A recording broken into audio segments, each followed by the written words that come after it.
ನಮಸ್ಕಾರ, ಕೆಎಸ್ಎನ್ ವಾರ್ತೆಗಳಿಗೆ ಸ್ವಾಗತ. ಮೊದಲಿಗೆ ಮುಖ್ಯಾಂಶಗಳು. ನಿಲ್ಲಿಸಿದ ಟಿಪ್ಪರ್ ಲಾರಿಯಲ್ಲಿ ಯುವಕರೊಬ್ಬ ನಿಗೂಢ ರೀತಿಯಲ್ಲಿ ಮೃತಪಟ್ಟ ಸ್ಥಿತಿಯಲ್ಲಿ ಪತ್ತೆ. ಮಂಜೇಶ್ವರ ಕಾಯರಕಟ್ಟೆಯಲ್ಲಿ ಘಟನೆ. ಮದ್ಯದ ಅಮಲಿನಲ್ಲಿ ಚಲಾಯಿಸಿದ ಆಟೋ ರಿಕ್ಷಾ ವಿದ್ಯುತ್ ಕಂಬಕ್ಕೆ ಡಿಕ್ಕಿ. ಪ್ರಯಾಣಿಕರನ್ನು ಹೊರತೆಗೆದಾಗ ಪತ್ತೆಯಾಗಿರುವುದು ಗಾಂಜಾ.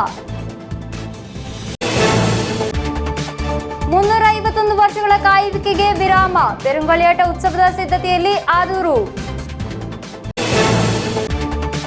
ಕಣಿಪುರ ಶ್ರೀ ಗೋಪಾಲಕೃಷ್ಣ ದೇವಸ್ಥಾನದಲ್ಲಿ ವಾರ್ಷಿಕ ಜಾತ್ರಾ ಮಹೋತ್ಸವ ನಡೆದು ಬರುತ್ತಿದೆ ಭಕ್ತಿಪೂರ್ವಕವಾಗಿ. ಮಣವಾಟಿ ಬಿವಿ ದರ್ಗಾ ಶರೀಫ್ ಉರುಸ್ ಕಾರ್ಯಕ್ರಮ ಈ ಬಾರಿ 17ರಂದು. ವಾರ್ತೆಗಳು ವಿವರವಾಗಿ. ಮಂಜೇಶ್ವರ ಪೊಲೀಸ್ ಠಾಣಾ ವ್ಯಾಪ್ತಿಯ ಕಾಯರಕಟ್ಟೆಯಲ್ಲಿ ನಿಲ್ಲಿಸಿದ ಟಿಪ್ಪರ್ ಲಾರಿಯಲ್ಲಿ ಯುವಕನೊಬ್ಬ ನಿಗೂಢ ರೀತಿಯಲ್ಲಿ ಮೃತಪಟ್ಟ ಸ್ಥಿತಿಯಲ್ಲಿ ಪತ್ತೆ. ಪೈವಳಿಕೆ ಬಾಯರ್ಪದ ನಿವಾಸಿ ಮೊಹಮ್ಮದ್ ಆಶಿಫ್ ಆಗಿದ್ದಾನೆ ಮೃತದು ದೈವಿ. ಮಂಜೇಶ್ವರ ಪೊಲೀಸ್ ಠಾಣಾ ವ್ಯಾಪ್ತಿಯ ಕಾಯರಕಟ್ಟೆಯಲ್ಲಿ ನಿಲ್ಲಿಸಿದ್ದ ಟಿಪ್ಪರ್ ಲಾರಿಯಲ್ಲಿ ಯುವಕನೊಬ್ಬನನ್ನು ನಿಗೂಢ ರೀತಿಯಲ್ಲಿ ಮೃತಪಟ್ಟ ಸ್ಥಿತಿಯಲ್ಲಿ ಪತ್ತೆ ಮಾಡಲಾಗಿದೆ. ಪಾಯ್ವಳಿಕೆ ಬಾಯರ್ಪದ ನಿವಾಸಿ ಅಬ್ದುಲ್ಲಾ ಎಂಬವರ ಪುತ್ರ ಮೊಹಮ್ಮದ್ ಆಶಿಫ್ ಆಗಿದ್ದಾನೆ ಮೃತ ದುರ್ದೈವಿ. ಬುಧವಾರ ಮುಂಜಾನೆ 3:20ರ ಸುಮಾರಿಗೆ ಕಾಯರಕಟ್ಟೆಯಲ್ಲಿ ಟಿಪ್ಪರ್ ಸಮೀಪದಲ್ಲಿ ಅಸ್ತವ್ಯಸ್ತಗೊಂಡ ಸ್ಥಿತಿಯಲ್ಲಿ ಪತ್ತೆಯಾಗಿರುವುದು ಮಾಹಿತಿ ತಿಳಿದು ಆಗಮಿಸಿದ ಹೈವೇ ಪಟ್ರೋಲಿಂಗ್ ಪೊಲೀಸ್ ಹಾಗೂ ಸ್ಥಳೀಯರು ಬಂದ್ಯೂಟ್ ಖಾಸಗಿ ಆಸ್ಪತ್ರೆಗೂ ನಂತರ ಕುಂಬಳೆ ಜಿಲ್ಲಾ ಸಹಕಾರಿ ಆಸ್ಪತ್ರೆಗೂ ಕೊಂಡೊಯ್ದಿದ್ದಾರೆ. ಆದರೆ ಜೀವ ಉಳಿಸಲು ಸಾಧ್ಯವಾಗಲಿಲ್ಲ. ಒಂದು ಫೋನ್ ಕಾಲ್ ಸ್ವೀಕರಿಸಿದ ನಂತರ ಮುಂಜಾನೆ 2 ಗಂಟೆ ಸುಮಾರಿಗೆ ಆಗಿದೆ ಮೊಹಮ್ಮದ್ ಆಶಿಫ್ ತನ್ನ ಟಿಪ್ಪರ್ ಲಾರಿಯೊಂದಿಗೆ ಮನೆಯಿಂದ ಹೊರಟಿರುವುದು ಸಂಬಂಧಿಕರೊಬ್ಬರು ಕರೆ ಮಾಡಿದ್ದಾರೆ. ಉಪ್ಪಳ ತಲುಪಬೇಕಾದ ಸಮಯವಾಗಿದ್ದರೂ ತಲುಪದೇ ಇದ್ದ ಕಾರಣ ತಪಾಸಣೆ ನಡೆಸಿದಾಗ ಮನೆಯಿಂದ 3 ಕಿಲೋಮೀಟರ್ ದೂರವಿರುವ ಕಾಯರಕಟ್ಟೆಯಲ್ಲಿ ರಸ್ತೆ ಬದಿ ನಿಲ್ಲಿಸಿದ್ದ ಟಿಪ್ಪರ್ನಲ್ಲಿ ಮೊಹಮ್ಮದ್ ಆಶಿಫ್ನನ್ನು ಅಸ್ತವ್ಯಸ್ತಗೊಂಡ ಸ್ಥಿತಿಯಲ್ಲಿ ಪತ್ತೆ ಮಾಡಲಾಗಿರುವುದು ಹೃದಯಾಘಾತ ಸಾವಿಗೆ ಕಾರಣ ಎಂದು ಸಂಶಯವಿದ್ದರೂ ಸಾಂದರ್ಭಿಕ ಸಾಕ್ಷ್ಯಗಳು ನಿಗೂಢವಾಗಿದೆ. ಚಾಲಕನ ಸೀಟ್ ಸಮೀಪದ ಡೋರ್ನಲ್ಲಿ ಹಾಗೂ ಟಿಪ್ಪರ್ ಲಾರಿಯೊಳಗೆ ರಕ್ತದ ಕಲೆಗಳು ಕಂಡುಬಂದಿದೆ. ಒಡೆದ ಲಾಠಿಯಂತ ಬಿದಿರು ಕೋಲು ಪತ್ತೆಯಾಗಿದೆ. ಮೊಹಮ್ಮದ್ ಆಶಿಫ್ನ ಚಪ್ಪಲಿಗಳು ರಸ್ತೆಯಲ್ಲಿ ಪತ್ತೆಯಾಗಿದೆ. ಘಟನೆಯಲ್ಲಿ ಮಂಜೇಶ್ವರ ಪೊಲೀಸರು ಅಸಹಜ ಸಾವು ಎಂದು ಪ್ರಕರಣ ದಾಖಲಿಸಿದ್ದಾರೆ. ಮರಣೋತ್ತರ ಪರೀಕ್ಷೆ ನಡೆಸಿದ ನಂತರವೇ ಸಾವಿಗೆ ಕಾರಣ ವ್ಯಕ್ತವಾಗುವುದು ಎಂದು ಪೊಲೀಸರು ಹೇಳಿದ್ದಾರೆ. Abdul Rehman Udyavar, news bureau, Manjeshwar. ವರ್ಕಾಡಿ ನಂದರಪದವೆಂಬಲ್ಲಿ ಮದ್ಯದ ಅಮಲಿನಲ್ಲಿ ಚಲಾಯಿಸಿದ ಆಟೋ ರಿಕ್ಷಾ ವಿದ್ಯುತ್ ಕಂಬಕ್ಕೆ ಡಿಕ್ಕಿ ಹೊಡೆದಿದ್ದು ರಿಕ್ಷಾದ ಒಳಗಿದ್ದ ಪ್ರಯಾಣಿಕರನ್ನು ಹೊರತೆಗೆದಾಗ ಪತ್ತೆಯಾಗಿರುವುದು ಗಾಂಜಾ. ಆರೋಪಿಗಳನ್ನು ಹಿಡಿದು ಸ್ಥಳೀಯರು ಪೊಲೀಸರಿಗೆ ಒಪ್ಪಿಸಿದ್ದಾರೆ. ಆಟೋ ರಿಕ್ಷಾದಲ್ಲಿ ಸಾಗಿಸುತ್ತಿದ್ದ ಗಾಂಜಾದೊಂದಿಗೆ ಆರೋಪಿಗಳನ್ನು ಸ್ಥಳೀಯರು ಹಿಡಿದು ಪೊಲೀಸರಿಗೆ ಒಪ್ಪಿಸಿದ್ದಾರೆ. ಮಂಗಳವಾರ ಸಾಯಂಕಾಲ ವರ್ಕಾಡಿ ಸಮೀಪದ ನಂದರಪದವೆಂಬಲ್ಲಿ ಮದ್ಯದ ಅಮಲಿನಲ್ಲಿ ಚಾಲಕ ಚಲಾಯಿಸಿದ ಆಟೋ ರಿಕ್ಷಾ ವಿದ್ಯುತ್ ಕಂಬಕ್ಕೆ ಡಿಕ್ಕಿ ಹೊಡೆದಿದೆ. ತಕ್ಷಣವೇ ಸ್ಥಳಕ್ಕೆ ಆಗಮಿಸಿದ ಸ್ಥಳೀಯರು ಪ್ರಯಾಣಿಕರನ್ನು ರಿಕ್ಷಾದಿಂದ ಹೊರತೆಗೆದಾಗ ರಿಕ್ಷಾದೊಳಗೆ ಗಾಂಜಾ ಪತ್ತೆಯಾಗಿದೆ. ಸ್ಥಳೀಯರು ರಿಕ್ಷಾದಲ್ಲಿದ್ದ ಮೂವರನ್ನು ಹಿಡಿದು ಮಂಜೇಶ್ವರ ಪೊಲೀಸರಿಗೆ ಮಾಹಿತಿ ನೀಡಿದ್ದಾರೆ.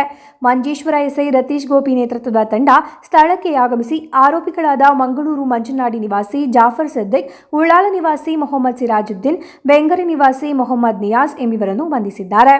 ಆಟೋ ರಿಕ್ಷಾದಲ್ಲಿದ್ದ 1 ಕಿಲೋ ಗಾಂಜಾ ಹಾಗೂ ಗಾಂಜಾ ಸಾಗಿಸಲು ಉಪಯೋಗಿಸಿದ್ದ ಆಟೋವನ್ನು ಪೊಲೀಸರು ವಶಕ್ಕೆ ಪಡೆದಿದ್ದಾರೆ. ಎಸ್ಐಗಳಾದ ಉಮೇಶ್, ಅತುಲ್ ರಾಮ್, ಎಸ್ಸಿಪಿಒ ದನೇಶ್, ಚಾಲಕ ಪ್ರಶೋಭ್, ಸಿಪಿಒಗಳಾದ ದಿಲೀಪ್, ಜನಿಸ್ ಕುಮಾರ್, ಅನೂಪ್ ಎಂಬಿವರು ಕಾರ್ಯಾಚರಣೆಯಲ್ಲಿದ್ದರು. Abdul Rehman Udyavar, news bureau, Manjeshwar. 351 ವರ್ಷಗಳ ಕಾಯುವಿಕೆಗೆ ವಿರಾಮ ನೀಡಿ ಪೆರುಂಗಳಿಯಾಟ ಉತ್ಸವದ ಸಿದ್ಧತೆಯಲ್ಲಿ ಆದೂರು. 351 ವರ್ಷಗಳ ನಂತರ ಆದೂರು ಭಗವತಿ ಕ್ಷೇತ್ರದಲ್ಲಿ ನಡೆಯುವ ಪೆರುಂಗಳಿಯಾಟಕ್ಕೆ 19ರಂದು ಚಾಲನೆ ದೊರೆಯಲಿದೆ. ವ್ಯಾಪಕ ಸಿದ್ಧತೆಗಳನ್ನು ಉತ್ಸವಕ್ಕಾಗಿ ಸಿದ್ಧಪಡಿಸಲಾಗಿದೆ ಎಂದು ಆಚರಣಾ ಸಮಿತಿ ಪದಾಧಿಕಾರಿಗಳು ಸುದ್ದಿಗೋಷ್ಠಿಯಲ್ಲಿ ತಿಳಿಸಿದರು. ಸುಮಾರು 351 ವರ್ಷದ ನಂತರ ಪೆರುಂಗಳಿಯಾಟ ಮಹೋತ್ಸವ ನಡೆಯಲಿದ್ದು ಶತಮಾನಗಳ ಇತಿಹಾಸ ಪರಂಪರೆ ಹೊಂದಿರುವ ಆದೂರು ಶ್ರೀ ಭಗವತಿ ದೇವಸ್ಥಾನದಲ್ಲಿ 6 ದಿನಗಳ ಕಾಲ ನಡೆಯುವ ಪೆರುಂಗಳಿಯಾಟ ಮಹೋತ್ಸವ ಊರಿನ ಉತ್ಸವವಾಗಿದೆ. ಮುಗ್ಗಯ್ಯ ಬೋವಿ ಸಮುದಾಯ ಕ್ಷೇತ್ರದಲ್ಲಿ ಉತ್ಸವ ಆಚರಣೆಗಾಗಿ ಜಾತಿ ಮತ ಭೇದವಿಲ್ಲದ ಸಮಿತಿಯಾಗಿದೆ ನೇತೃತ್ವ ವಹಿಸುತ್ತಿರುವುದು. ಪೆರುಂಗಳಿಯಾಟದಲ್ಲಿ 1 ಕಡಿಮೆ 40 ದೈವಗಳನ್ನು ವಿವಿಧ ದಿನಗಳಲ್ಲಾಗಿ ಕಟ್ಟಲಾಗುವುದು. 6 ದಿನಗಳಲ್ಲಿ ಸಾವಿರಾರು ಭಕ್ತರು ಕ್ಷೇತ್ರಕ್ಕೆ ಭೇಟಿ ನೀಡುವ ನಿರೀಕ್ಷೆ ಇದೆ ಎಂದು ಆಚರಣಾ ಸಮಿತಿ ಪದಾಧಿಕಾರಿಗಳು ತಿಳಿಸಿದರು. ಕಾಸರಗೋಡು ಜಿಲ್ಲೆಯ ಮುಳ್ಳೇರಿಯ ಸಮೀಪದ ಆದೂರು ಶ್ರೀ ಭಗವತಿ ಕ್ಷೇತ್ರದ ಸುಮಾರು 351 ವರ್ಷಗಳ ಬಳಿಕ ಇದೇ ಬರುವ ತಾರೀಕು 19/1/25ರಿಂದ 24/1/25 6 ದಿವಸಗಳ ಕಾಲ ಈ ಪೆರುಂಗಳಿಯಾಟ ವಿಜೃಂಭಣೆಯಿಂದ ನಡೆಯಲಿಕ್ಕಿದೆ. ಸುದ್ದಿಗೋಷ್ಠಿಯಲ್ಲಿ ಬಿಪಿನ್ ದಾಸ್ ರೈ ಆದೂರು ಗುತ್ತು, ಹರೀಶ್ ಚಂದ್ರ ಬೆರ್ಕ, ಕೃಷ್ಣಪ್ಪ ಕಾವುಗೋಳಿ, ಎನ್ ಅನಿಲ್ ಕುಮಾರ್, ದಿನೇಶ್ ಬೊಂಬ್ರಾಣ ಮುಂತಾದವರು ಉಪಸ್ಥಿತರಿದ್ದರು. News bureau, Kasaragod. ಕಣಿಪುರ ಶ್ರೀ ಗೋಪಾಲಕೃಷ್ಣ ದೇವಸ್ಥಾನದಲ್ಲಿ ವಾರ್ಷಿಕ ಜಾತ್ರಾ ಮಹೋತ್ಸವ ಭಕ್ತಿಪೂರ್ವಕವಾಗಿ ನಡೆದು ಬರುತ್ತಿದೆ. ಹಲವಾರು ಮಂದಿ ಭಕ್ತರು ಆಗಮಿಸಿದ್ದರು. ಕಣಿಪುರ ಶ್ರೀ ಗೋಪಾಲಕೃಷ್ಣ ದೇವಸ್ಥಾನದಲ್ಲಿ ವಾರ್ಷಿಕ ಜಾತ್ರಾ ಮಹೋತ್ಸವವು ಭಕ್ತಿಪೂರ್ವಕವಾಗಿ ನಡೆದು ಬರುತ್ತಿದೆ. ಮಂಗಳವಾರ ಬೆಳಗ್ಗೆ ಜಾತ್ರಾ ಮಹೋತ್ಸವಕ್ಕೆ ಕೊಡಿ ಏರುವುದರೊಂದಿಗೆ ಚಾಲನೆ ದೊರಕಿತು. ಬುಧವಾರ ಬೆಳಗ್ಗೆ ಉತ್ಸವ ಶ್ರೀ ಬಲಿ ನಡೆಯಿತು.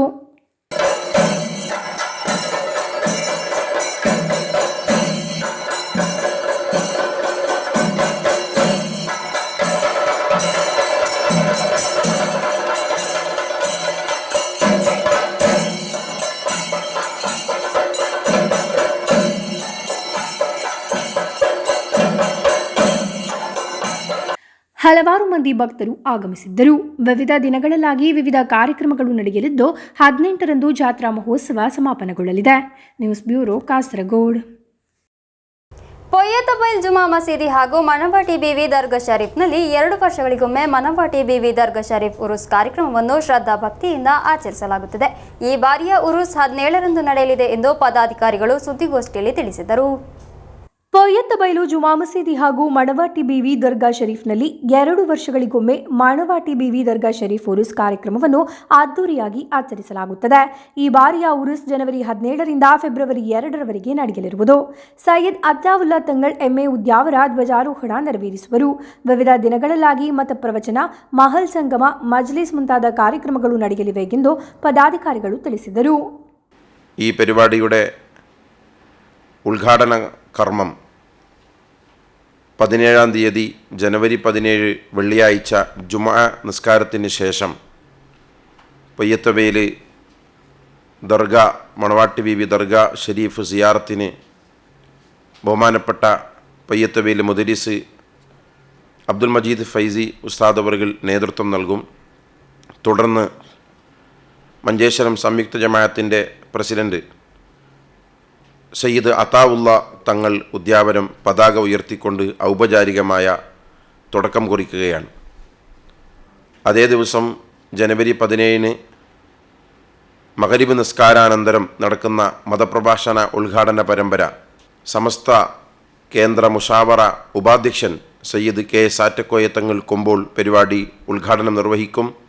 DMK Mohammed Jamaluddin N, Ibrahim Haji Sulyame, Siddique Haji TA ಮುಂತಾದವರು ಸುದ್ದಿಗೋಷ್ಠಿಯಲ್ಲಿ ಉಪಸ್ಥಿತರಿದ್ದರು. News bureau, Kasaragod. ಕಾಸರಗೋಡು ನಗರಸಭೆ primary palliative care unit, general ಆಸ್ಪತ್ರೆ ಕಾಸರಗೋಡು ಇದರ ಆಶ್ರಯದಲ್ಲಿ ಸ್ನೇಹ ಸಂಗಮ 2025 ಕಾರ್ಯಕ್ರಮ ನಡೆಸಲಾಯಿತು. ಮುನ್ಸಿಪಲ್ ಕಾನ್ಫರೆನ್ಸ್ ಹಾಲ್ನಲ್ಲಾಗಿತ್ತು ಕಾರ್ಯಕ್ರಮ. ಕಾಸರಗೋಡು ನಗರಸಭೆ primary palliative care unit, general ಆಸ್ಪತ್ರೆ ಕಾಸರಗೋಡು ಇದರ ಆಶ್ರಯದಲ್ಲಿ ಸ್ನೇಹ ಸಂಗಮ 2025 ಕಾರ್ಯಕ್ರಮ ನಡೆಸಲಾಯಿತು. ಮುನ್ಸಿಪಲ್ ಕಾನ್ಫರೆನ್ಸ್ ಹಾಲ್ನಲ್ಲಿ ನಡೆದ ಕಾರ್ಯಕ್ರಮವನ್ನು ನಗರಸಭಾ ಚೇರ್ಮನ್ ಅಬ್ಬಾಸ್ ಬೇಗಂ ಉದ್ಘಾಟಿಸಿದರು. ಆರೋಗ್ಯ ಸ್ಥಾಯಿ ಸಮಿತಿ ಚೇರ್ಮನ್ ಖಾಲಿದ್ ಪಚ್ಚಕಾಡ್ ಅಧ್ಯಕ್ಷತೆ ವಹಿಸಿದ್ದರು. ಕಾಸರಗೋಡು ನಗರಸಭಾ vice chairperson Shamsheeda Firoz kit ವಿತರಣೆಯನ್ನು ನೆರವೇರಿಸಿದರು. Sahir Asif SA, Rita R, Siyana Haneef, Rajani Prabhakaran, Jamal Ahmed, doctor Swapna KS, doctor Prashanth S ಮುಂತಾದವರು ಶುಭ ಹಾರೈಸಿದರು. ಅಬ್ದುಲ್ ಜಲೀಲ್ ಸ್ವಾಗತಿಸಿ ರಮಾ ಕೆ ಧನ್ಯವಾದವಿತ್ತರು. ನಂತರ ಡಾಕ್ಟರ್ ಪ್ರತಿಭಾ ಯೋಗ ತರಗತಿಯನ್ನು ನಡೆಸಿಕೊಟ್ಟರು. ನಂತರ ವಿವಿಧ ಕಲಾ ಕಾರ್ಯಕ್ರಮಗಳು ನಡೆದವು. News bureau, Kasaragod.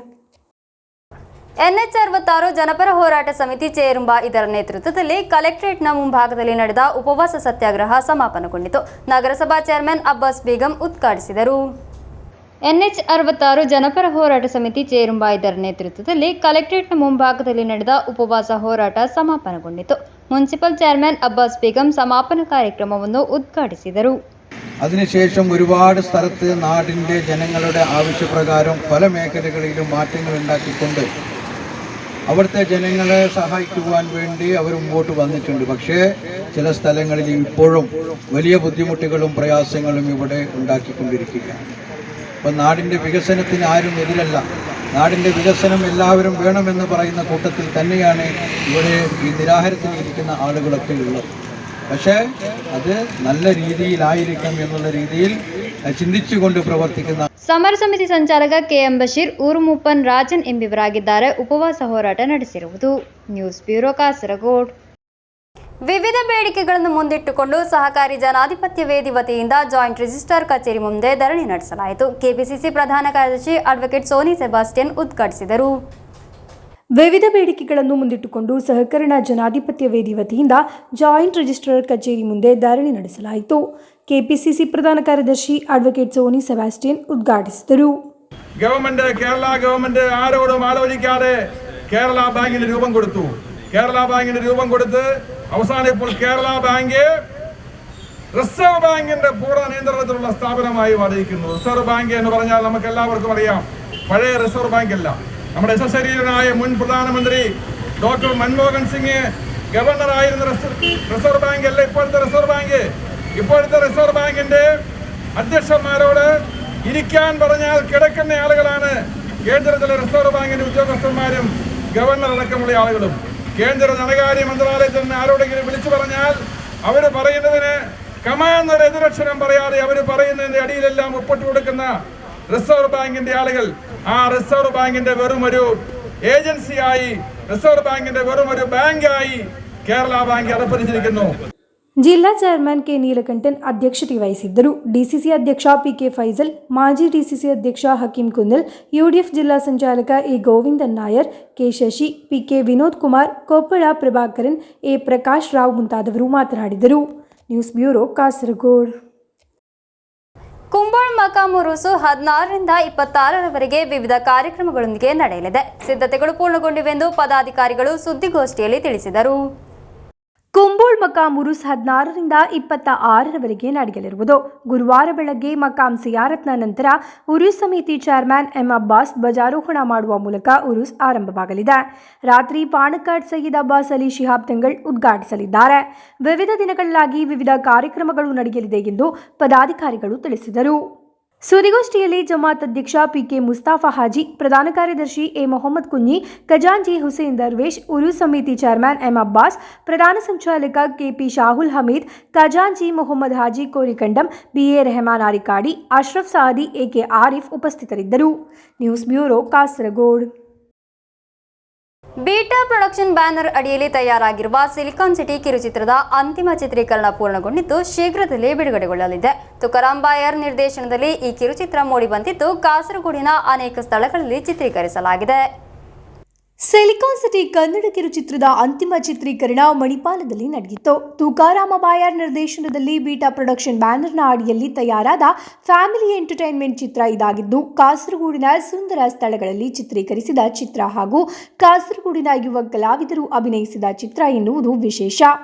ನಾಯಕ ನಟನಾಗಿ ಕಾಸರಗೋಡು ಜಿಲ್ಲೆಯ ಕಲಾವಿದರಾದಂತಹ ಶರಶ್ಚಂದ್ರ ಬಾಯಾರು ಹಾಗೂ ನಾಯಕಿಯಾಗಿ ಪ್ರಜ್ವಲಿ ಸುವರ್ಣ ಅಭಿನಯಿಸಿದ್ದಾರೆ. ಬಹುತೇಕ ನಟನಟಿಯರು ಕಾಸರಗೋಡು ಜಿಲ್ಲೆಯವರು ಎನ್ನುವುದೇ ಈ ಚಿತ್ರದ ವಿಶೇಷ.